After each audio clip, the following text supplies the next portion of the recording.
अयोध्येतील प्राणप्रतिष्ठेचा सोहळा संपताच मंदिराच्या मुख्य प्रवेशद्वाराबाहेर प्रचंड गर्दी झाली। आजच रामाचं दर्शन घेता यावं म्हणून या ठिकाणी भाविकांनी गर्दी केली आहे। याशिवाय सेलिब्रिटींना पाहण्यासाठी देखील झुंबड उडाली। थेट राम मंदिराच्या मुख्य द्वार परिसरातून याचा आढावा घेतलाय आमच्या प्रतिनिधी सुवर्णा धानोरकर यांनी।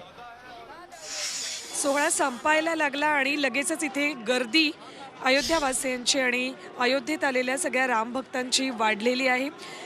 मंदिर परिसरातनं आता सेलिब्रिटीज आणि VVIP सुद्धा बाहेर यायला लागलेले आहेत आणि त्यानंतर इथे या सगळ्या अयोध्यावासियांची गर्दी वाढलेली आहे। या सगळ्या सेलिब्रिटीजना सगळ्यांना बघायचं आहे तर कुणाला मंदिरामध्ये जायचं आहे, पण सध्या परिस्थितीमध्ये मंदिरात येण्यापेक्षा आरामात मंदिरात येणं हे सगळ्यांच्या सोयीचं असेल, कारण पुढचे काही दिवस मंदिरात प्रचंड गर्दी राहणार आहे। रामभक्त दर्शनासाठी जे आधीच आलेले आहेत ते मोठ्या प्रमाणात गर्दी इथे करणार आहेत, त्यामुळे आम्ही सुद्धा आपल्याला आवाहन करतोय की आत्ता सद्य परिस्थितीत तरी मंदिरात येण्याचा, दर्शनासाठी येण्याचा आटापिटा करू नका।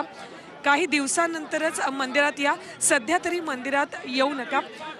इथे पोलिसांच्या माध्यमातून सुद्धा सतत सगळ्यांना आवाहन केलं जातंय की गर्दी करू नका। मात्र सगळ्यांनाच मंदिरात जर येता येत नसेल तर किमान मंदिराच्या द्वारापर्यंत आपण आलो तर रामाचं दर्शन घेतल्याचं किमान पुण्य लाभेल अशी अपेक्षा या सगळ्याच रामभक्तांकडून व्यक्त केली जाते आणि म्हणूनच मोठ्या प्रमाणात गर्दी इथे केली जाते।